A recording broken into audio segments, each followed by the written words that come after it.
Gardner Johnson just got to Baltimore, and he's already wasting no time picking up some headlines. We talk about what he had to say and so much more coming up on Locked On Ravens.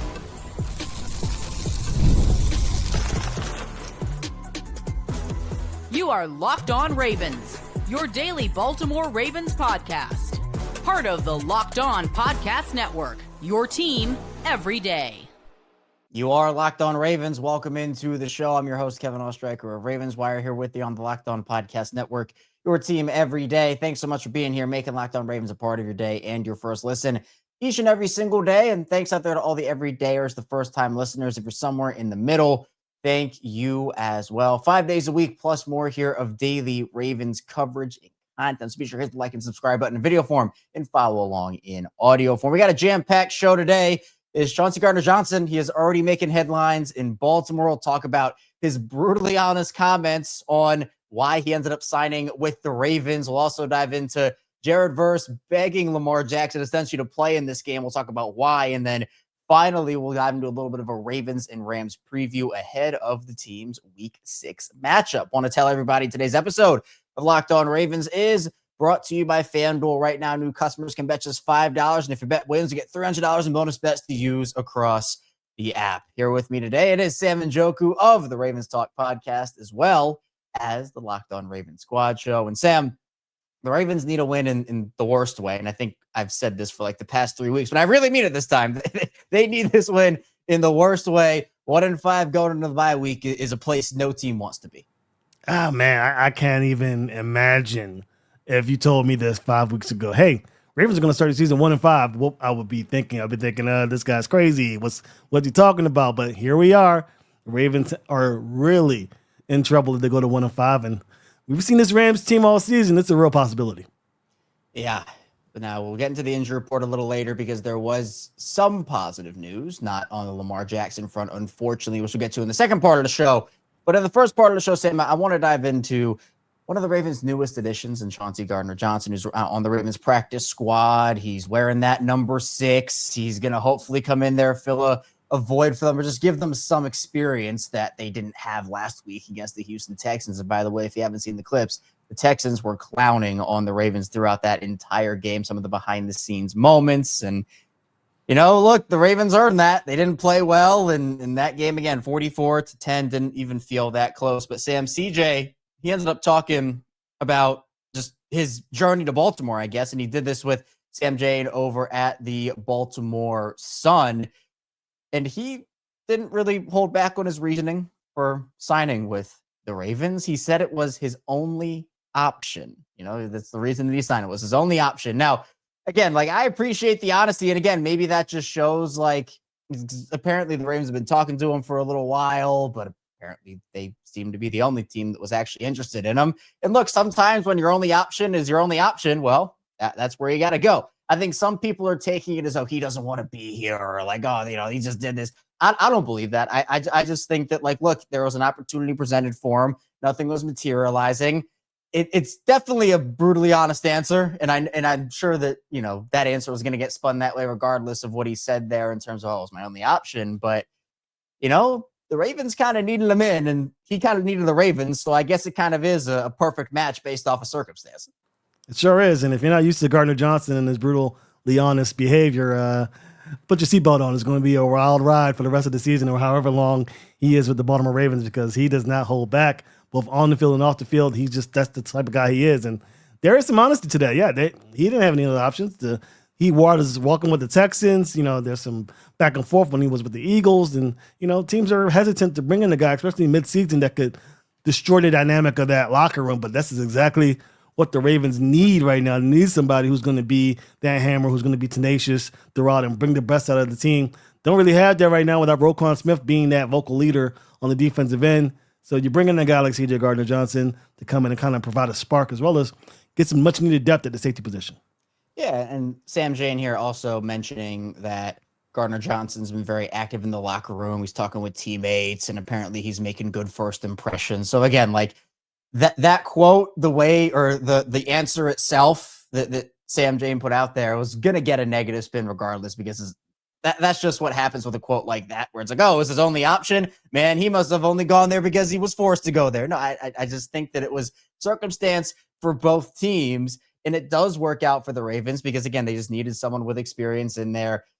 It will free up Kyle Hamilton when he's on the football field, and I think that even though with the whole Texans thing, and I think the attitude will be good for the Ravens. I mean, I think they need somebody with that. Jaire sort of brought that last week, but just kind of getting these guys fired up, and maybe it's by example, right? Maybe he makes a big play and, he gets the guys fired up. Like, this is a guy that had 6 interceptions last year for the Eagles. First time around in Philly as well. A couple years ago, he had 6 interceptions. So him as a ball hawk, him being able to maybe even lend some experience to guys like Malaki Starks and some of the other young rookies, young players in this secondary in terms of what he's seen on the football field. I'm excited for him to come in. I don't really know what to expect because, again, I think there are a wide range of outcomes. And I know the joke is that he's either going to be the best safety this team has seen since Ed Reed, or will fight John Harbaugh by week 3. He's on the team and get cut. But it kind of adds to the allure to me, like, hey, this has the potential to work out. It also has the potential to absolutely not. But at this point, the Ravens kind of have to take those swings. Boom or bust is how I put it for this acquisition. This is either going to work out really well for the Ravens or very poorly for the Ravens. It's a swing that you're taking. It's definitely a home run swing that the EDC is trying to get with this guy. And look, we'll see what happens. The Ravens, we talked about it on the Ravens Squad show. They could be going three safety looks a lot in this one. Big nickel, something that the Ravens did quite often in the earlier tenure of Mike McDonald prior to his shift to the Seattle Seahawks. But yeah, this could be a situation where not only is he the third safety, he could be a guy that's taking some reps away from Malaki Starks, who struggled a little bit early on this season. So we'll see what happens. We'll see if he gets activated into the main roster here before the game against the Rams. But if he is, he could be certainly a weapon that the Ravens could use both as a free safety and maybe even help him to stop the run, which is something that the Ravens have struggled with so far. Yeah, Malaki admitting he's might have been thinking too much so far through his rookie season. Just kind of needs to, just play freely. And I think that's a big thing for any rookie who sometimes, and especially in a circumstance or a situation like this where, there's a lot of pressure in that building right now. Everybody's kind of eager to make a play and almost pushing to make a play. Sometimes you can't overthink. So getting a guy in there who, again, he's someone that I think can take on some form of a leadership role here, despite being the new guy in the locker room, because he's not afraid to call people out. He's not afraid to dust it up on a football field. Like, he's someone that, it could maybe be a spark. And again, like, now that he said this, that it's his only option, he's going to be in Baltimore for like 6 more years now. Like, it's going to work out some crazy way like that. But you also look at, with what the Ravens have with Kyle Hamilton and Malaki and even guys like Jaire Alexander, Nate Wiggins, Marlon Humphrey. Hopefully he returned to practice on Thursday. So that was a good sign for them. When healthy on paper, this is as loaded as you can get in the secondary. The problem, Sam, is the games aren't played on paper. Clearly, guys, whether it be the coaching play calls from Zach Orr, guys not being in position, the inexperience, it just hasn't worked out. What's your biggest thing that the Ravens have to fix in the secondary specifically? And that can even just be getting healthy. But I do think while that is one of the things that has to happen, there are a couple of others as well that I think they need to figure out. I mean, the philosophy from top to bottom is just it's really weird when I'm watching the film. And I took a dive at watching what happened in that Texans game. I don't really like watching disaster games like the one happened on Sunday because it's so easy to pick up the issues and hard to prioritize where the issue really lies. But there was a real focal point here where I just say the play calling is not there.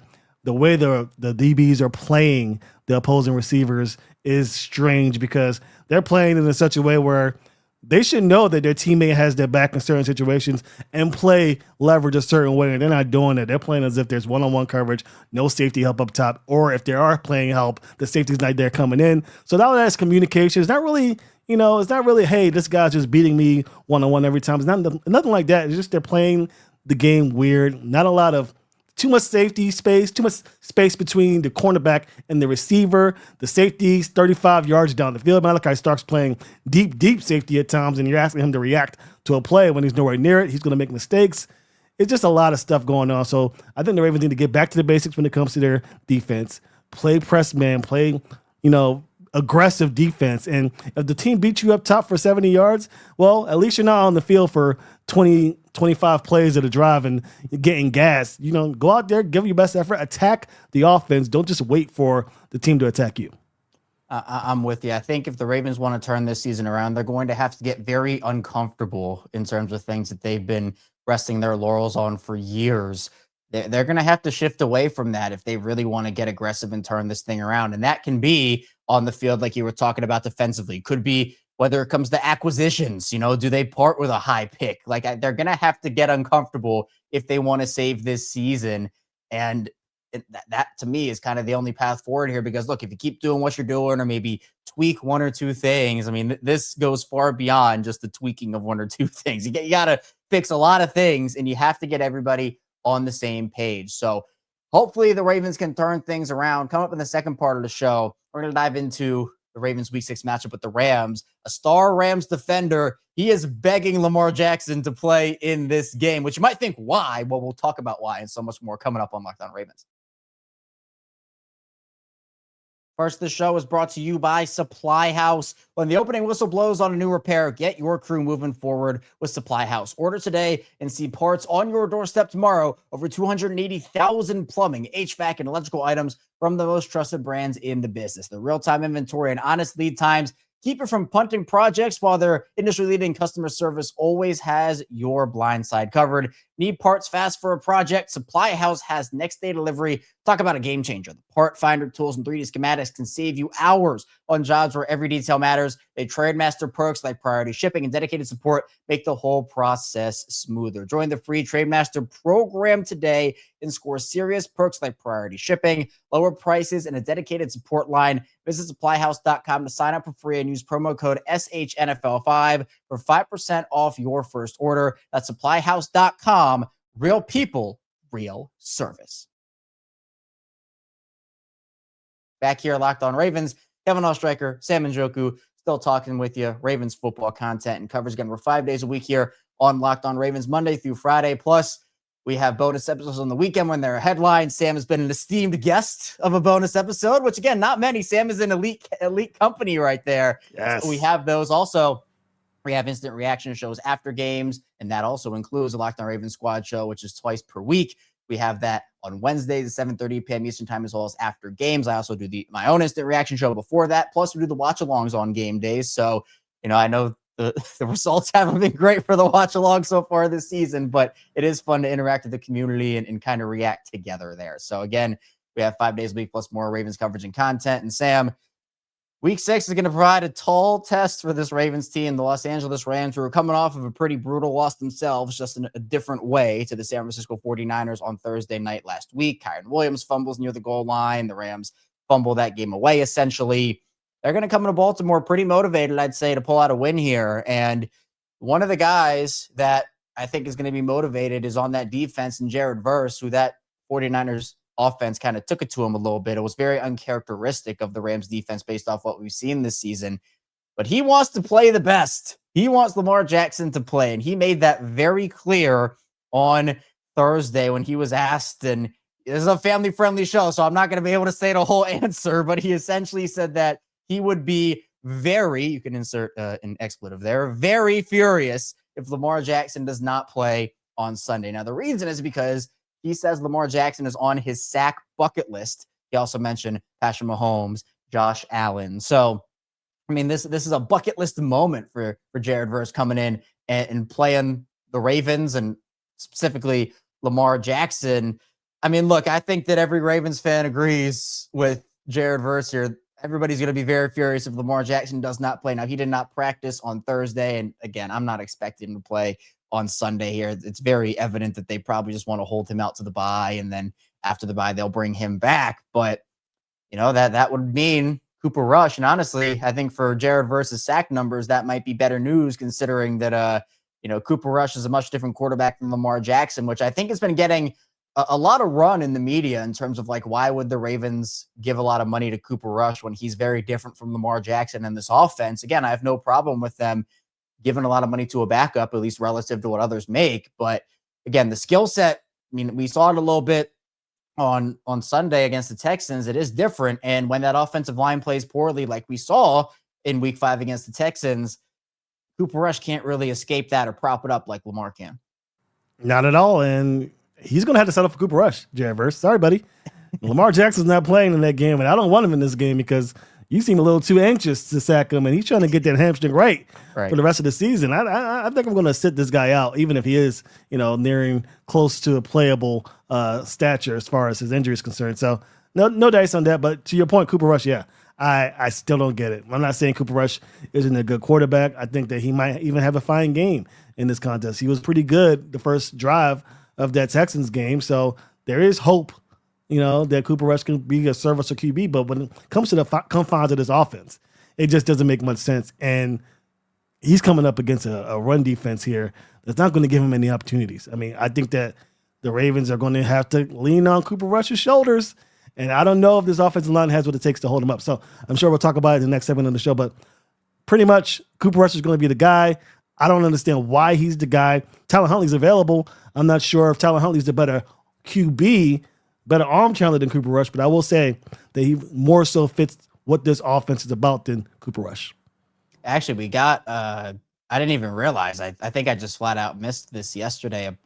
Apparently, Tyler Huntley has switched his jersey to rep old Ravens friend Jalen Armour-Davis. Apparently, he's number 5 now, which isn't updated on the website right now, so I don't know, but apparently that's where Tyler Huntley's going with his number. So, of course, an ode to Jalen Armour-Davis, not really, but maybe an ode to Hollywood Brown. Maybe you got the number 5 there for Hollywood, or of course, or Joe Flacco, the guy who just got traded. Yep, Mr. Joe Flacco himself. But again, and we talked about this on the squad show for Wednesday. We were just like, look, they paid Cooper Rush too much money not to start him in like the second opportunity they did. But I would probably expect to see some Tyler Huntley packages, right? I'm definitely there right now. But how many of those, do you think it's going to be every drive he's coming in, or maybe it's just like infrequent in spots when it matters? Do you kind of think it'll be more or less frequent than people are talking about right now?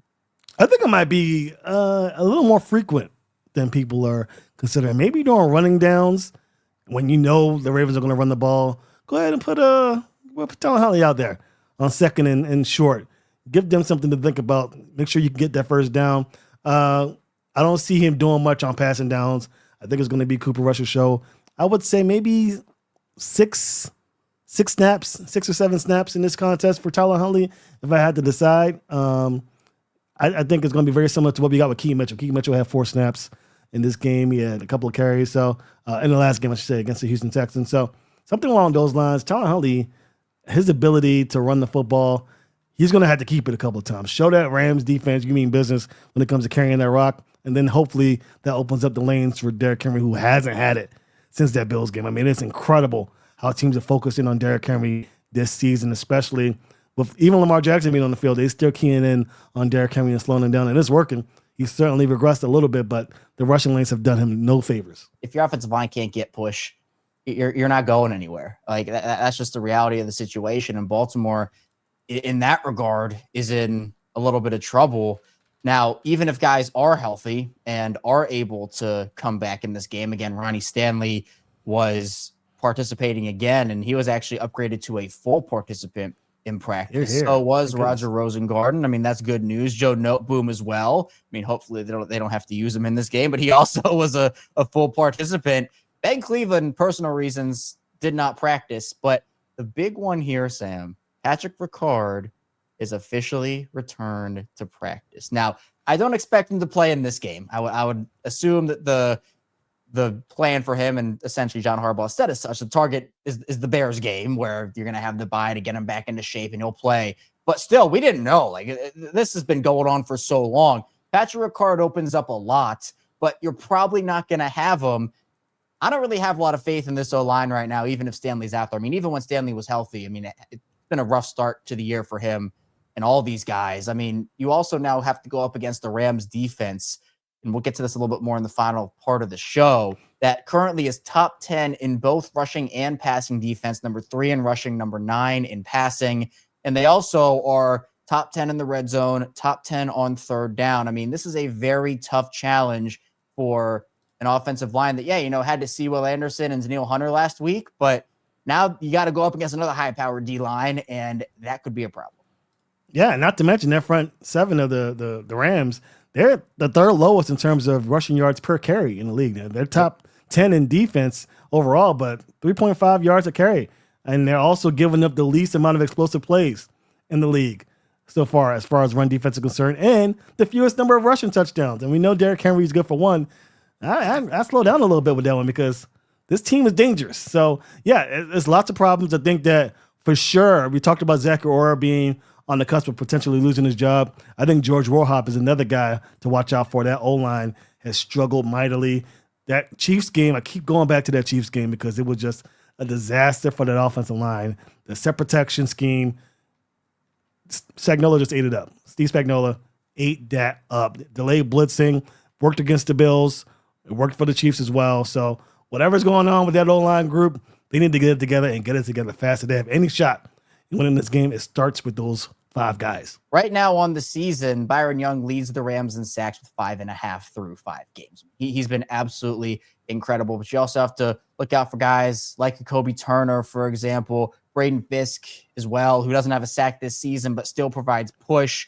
They're just so balanced, and not to mention the fact that if they're able to get to Cooper Rush early, like we saw, and stop the Ravens, and, especially Todd Monken talking about first down, like you have to be better on first down. It's true. I mean, putting yourself in second and long, third and long situations, maybe it's a penalty, maybe it's a sack, maybe it's a run that goes nowhere.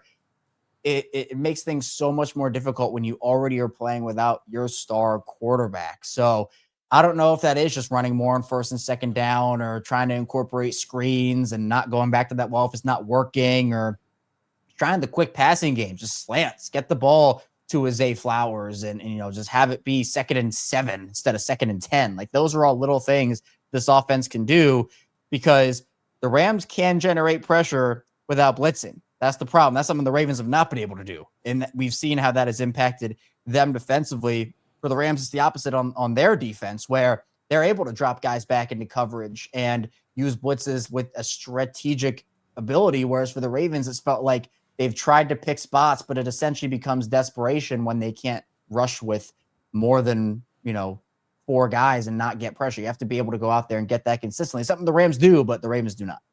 Yeah, I think the Ravens will be better served. I know I'm not really a fan of this usually, but throwing the ball on first down seems like a good thing to do. Set up 2nd and short, 3rd and short. Make it easier for your offensive lineman to get that push without having to fear a pass rush on 3rd and long. Start off hot, get the points on the board. That's the way this Ravens team is going to have to do it. It's going to be one of those deals where you got to help each other out. It's not going to be very pretty if you start running the ball on first down, because I don't think that offensive line has the stuff really to combat whatever the front 7 of the Rams is putting on. So I think it's going to be very important to get to 2nd and short, 3rd and short, extend drives. The Ravens only have 40 plays last week against the Texans. That's like by far, that's ridiculous. That's insane. The Ravens have had the fewest amount of plays run on offense in the league through 5 games. That has to change, and it starts by setting up these 2nd shorts, 3rd and shorts. Give your offense a chance to put points on the board. Yeah. Again, even if the offense does, you got to try out that defense. So we're going to see, because again, even if Lamar played last week and put up 40 points, well, they still would have lost by 4. So it has to be a group team effort. Coming up in the final part of the show, we'll dive into a little bit more of a Ravens-Rams preview and talk about some of these big things to look out for, as well as diving a little bit more into the Odafe Oweh situation, what the Ravens pass rush could look like on Sunday, and what Alohi Gilman could bring to the table in his first ever Ravens game. So stay tuned. A lot coming up here on Locked On Ravens.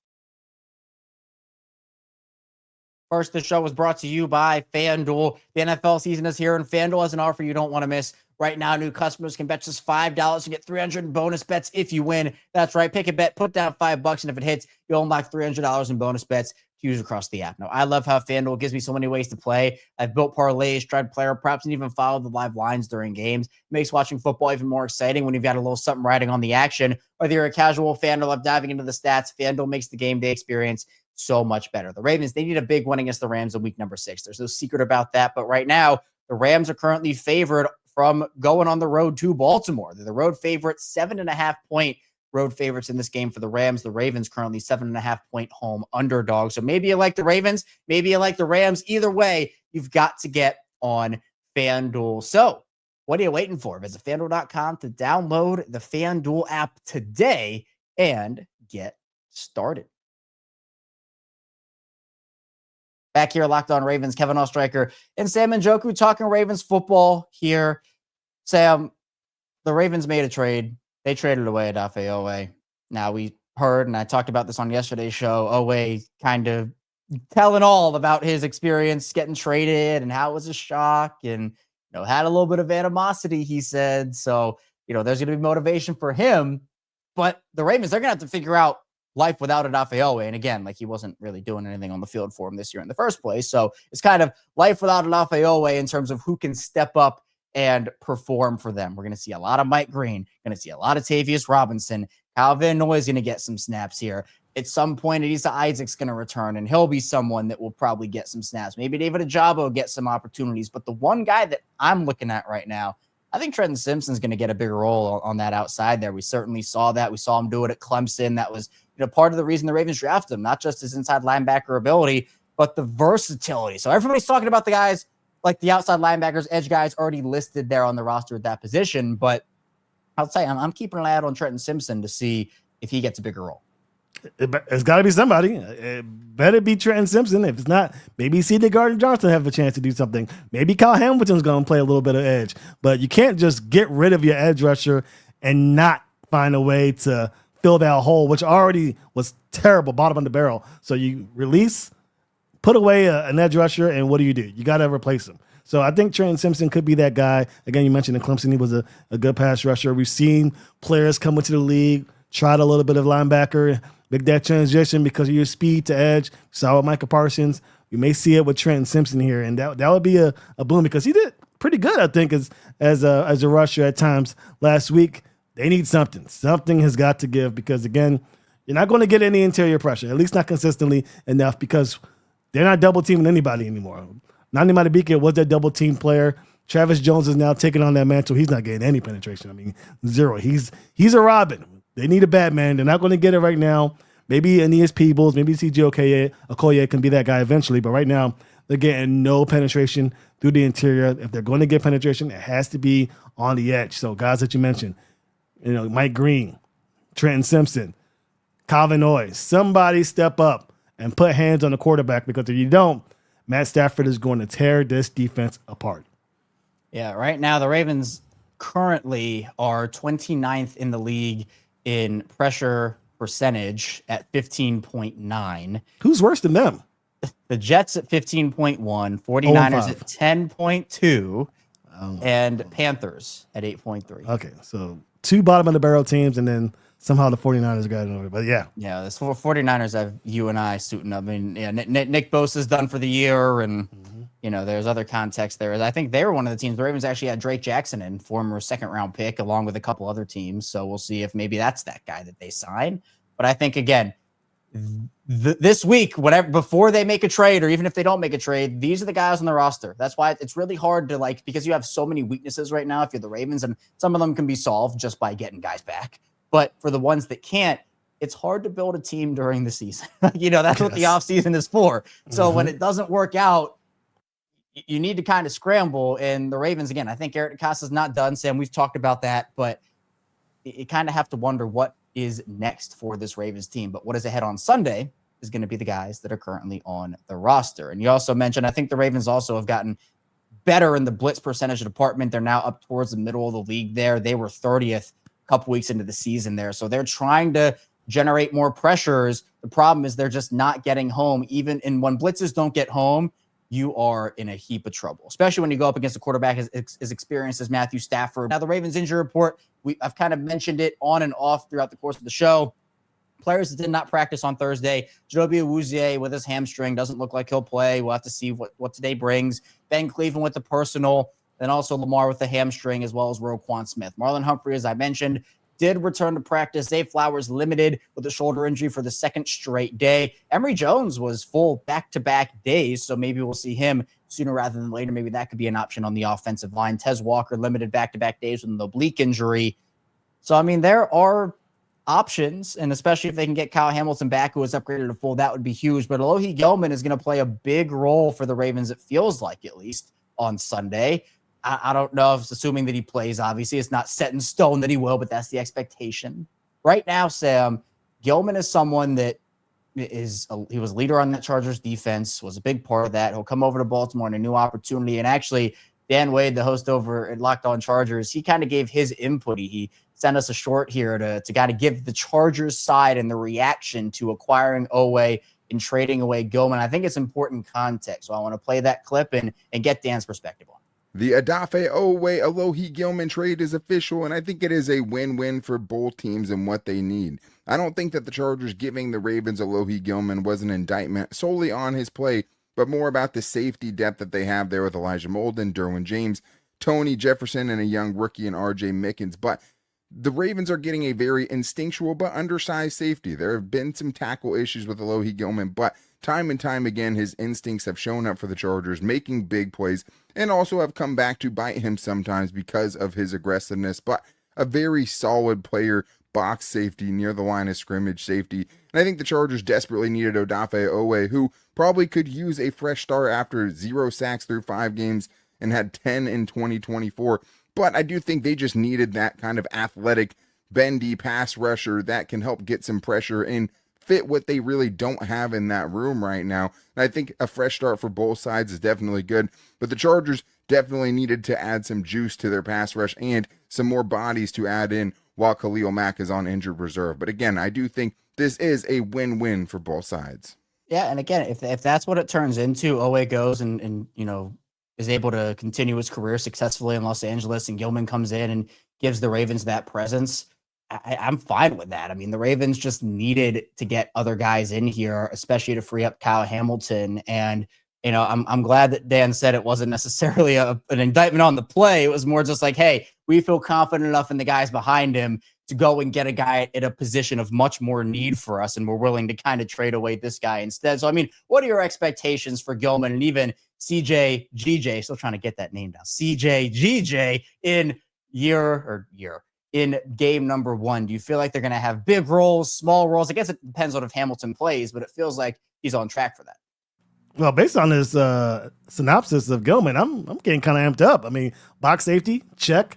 Aggressive, check. Instincts, check. I mean, those are all things that I want from a safety, at least at this point in time. Somebody that can come into the line of scrimmage. Maybe a case where we see more Gilman at the line of scrimmage than Kyle Hamilton. Maybe Kyle Hamilton and Malaki Stark stay back there, along with C.J. Gardner, I guess, in certain instances, and mix it that way. And then we got good old Gilman in the middle of there wreaking havoc. So I like it.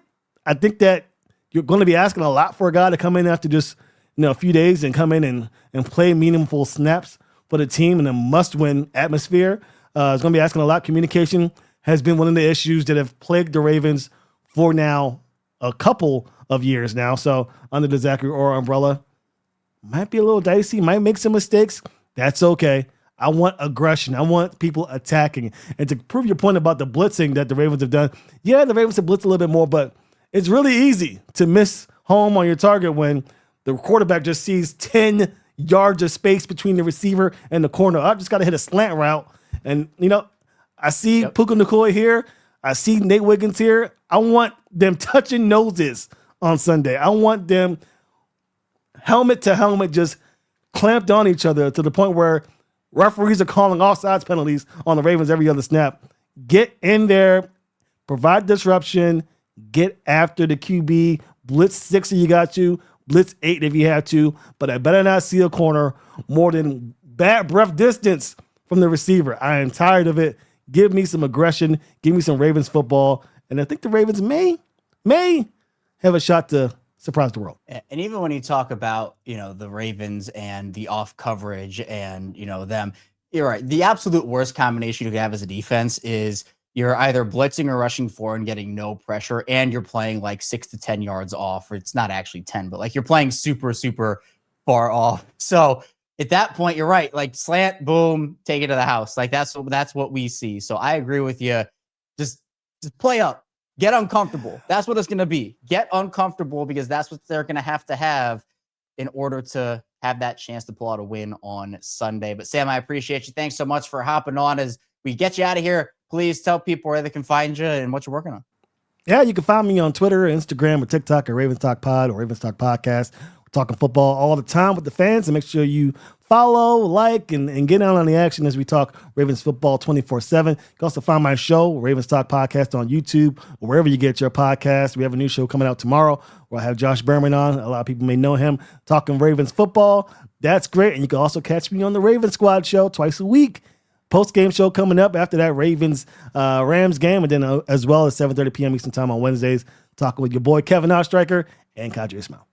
I love it. I love it. Be sure you go support Sam, tap in, subscribe to his channel, and of course, check out everything he has going on social media. All the links will be in the description down below. And be sure you check out Locked On Ravens here again, 5 days a week plus more. We'll probably be back here with a bonus episode. There's so much to talk about with this Ravens team. So we'll have you covered. And of course, we'll have you covered during the game with the watch along, the instant reaction show, and Locked On Ravens Squad show after that. So be sure to stay tuned. Hit the like and subscribe button in video form. Follow along in audio form for that daily Ravens coverage. And I'll see you right back here soon on Locked On Ravens.